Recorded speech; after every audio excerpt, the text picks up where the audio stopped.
Oke, halo guys. Halo teman-teman. Ketemu lagi dengan saya Supandi. Apa kabar nih kalian? Kita ketemu di 2022. Oke.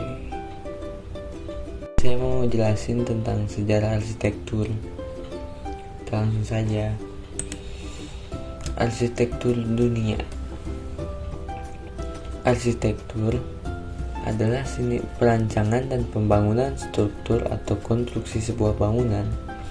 Dalam artian lain, arsitektur merancang dan membangun bangunan dalam level rendah seperti desain bangunan, desain interior, dan desain produk. Sedangkan level tinggi seperti tata letak sebuah kota.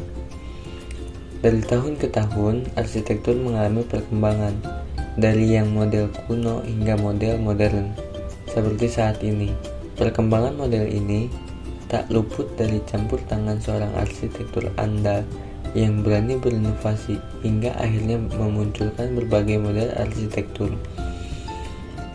Di sini saya akan menjelaskan sedikit tentang berbagai jenis arsitektur dunia.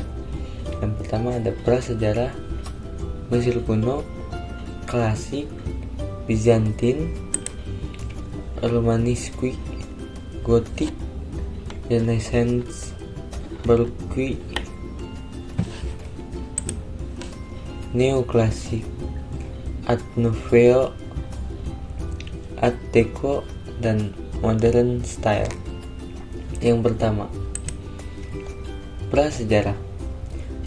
Pada era prasejarah, seni arsitektur pada bangunan rumah tinggal masih sangat sederhana dan belum memiliki nilai estetika. Rumah saat itu masih bersifat hanya tempat berteduh dan beristirahat. Manusia saat itu memiliki kehidupan yang berpindah-pindah tempat dan mencari makan dengan cara berburu hewan liar. Terkadang manusia saat itu hanya tidur di dalam gua batu, kemudian berpindah ke gua yang lain. Yang kedua ada Mesir kuno. Arsitektur Mesir kuno yakni telah berkembang di masa jayanya dan menghasilkan sebuah karya-karya yang begitu penting, yakni piramida Giza dan Sphinx. Bangunan di Mesir kuno dapat dibagi menjadi dua jenis. Yang pertama adalah bangunan untuk tempat tinggal orang-orang Mesir kuno. Yang kedua adalah bangunan untuk tujuan keagamaan.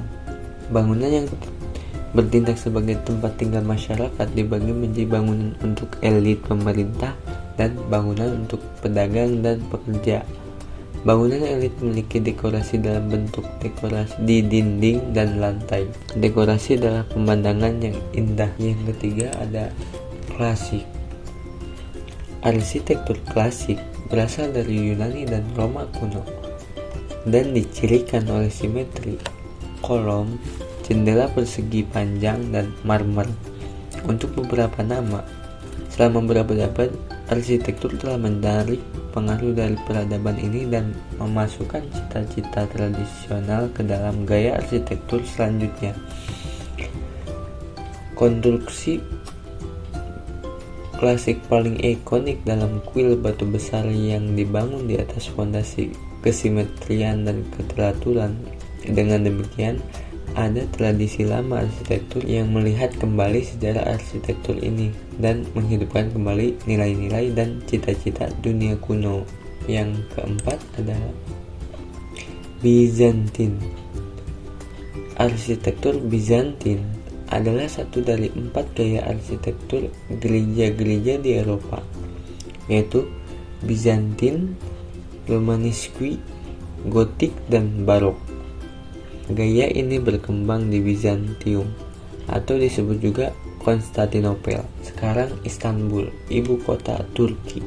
Ada dua tipe model bangunan gereja, yaitu tipe basilika yang berbentuk lorong memanjang, banyak dipakai sebagai model gereja di Indonesia saat ini, dan gaya yang lebih geometris dengan kubah pada pusatnya. Yang kelima, Romanesque. Bangunan Romanesque memiliki bentuk yang tegas, teratur, dan denah simetris.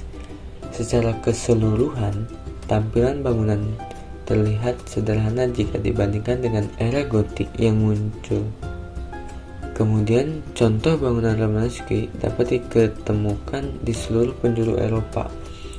Walaupun setiap daerah mungkin memiliki karakter dan material yang berbeda. Yang keenam, ada Gotik.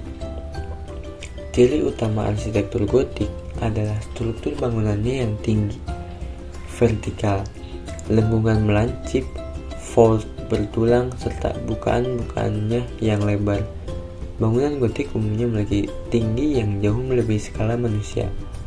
Karenanya, pada masa itu katedral atau biara Gotik menjadi bangunan pencakar langit bila dibandingkan bangunan sekelilingnya.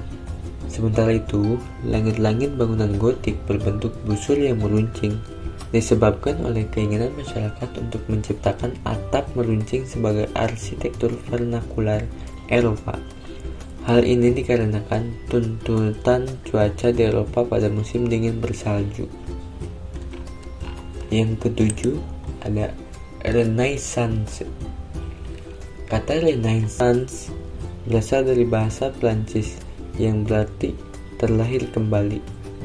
Jika dilihat dari tampilannya, karakteristik gaya arsitektur ini sebenarnya terlihat sangat mirip dengan gaya arsitektur klasik. Alasan karakteristiknya terlihat mirip karena gaya arsitektur ini memang berasal dari gaya arsitektur klasik yang kemudian dikembangkan lagi. Yang kedelapan ada Baroque. Baroque sering dianggap sebagai periode seni di mana pergunakan gerak yang berlebihan dan sangat jelas, mudah diinterpretasikan untuk menghasilkan drama, ketegangan, dan kegembiraan, baik di seni patung, lukis, arsitektur, sastra, tari, teater, dan musik. Bangunannya menekankan pada bentuk vertikal, garis atap berat yang biasanya dipergunakan para arsitek Renaissance sudah tidak ada. Yang kesembilan ada neoklasik.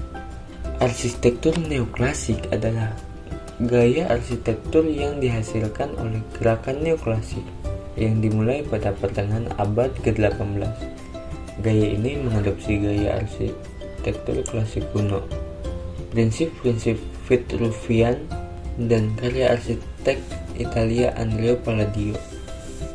Di Eropa Tengah dan Timur, gaya ini biasanya disebut sebagai klasisisme. Dalam bahasa Jerman, Klassizismus. Ciri-ciri neoklasik adalah garis-garis bersih, elegan, penampilan yang rapi, simetris, kolom-kolom yang berdiri bebas. Yang ke-10 ada Art Nouveau. Art Nouveau adalah gerakan dalam sejarah desain. Dalam arsitektur, seni Nouveau lebih merupakan detail arsitektur daripada gaya. Dalam sejarah desain, gerakan ini mengantarkan pada modernisme baru selama akhir 1800-an. Banyak seniman, perancang grafis, dan arsitek Eropa memberontak terhadap pendekatan formal dan klasik terhadap desain kemarahan terhadap era industri mesin dipimpin oleh penulis seperti John Ruskin. Yang ke-11 ada desain Art Deco. Desain Art Deco memberikan kebebasan berseni bagi desainer untuk menciptakan sebuah makna modern pada desain interior yang dibuatnya. Modern dapat diartikan sebagai berani tampil beda dan baru, serta tampil lebih menarik dari yang lain dan tidak kuno. Semua hal tersebut diwujudkan dengan pemilihan warna mencolok, proporsi yang tidak biasa, penggunaan material terbaru, dan dekorasi yang megah.